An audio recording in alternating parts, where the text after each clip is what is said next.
পবিত্র মুসলিম মিল্লাত তারাবাড়িয়া কেন্দ্রীয় ঈদগাহ কমিটির তরফ থেকে আপনাদের জানাই মোবারকবাদ।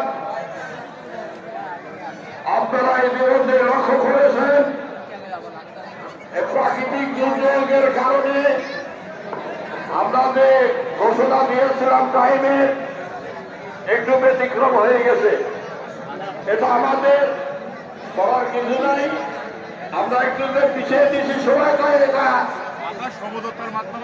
এই ঈদগাহ স্বার্থে ঐতিহ্যবাহী তারাবাড়িয়া ঈদগাহ যাতে তাকে মূল্যায়ন করা যায়, মানুষ এই ঈদের মাঠে এসে নামাজ পড়তে তৃপ্তি পায়, এই জন্য আমরা লক্ষ্য করে কিছু সংখ্যক আলাপ আলোচনা করে আমরা একটু সময় ব্যতিক্রম করেছি।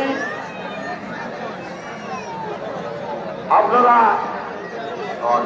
সুশৃঙ্খল ভাবে বসে যান।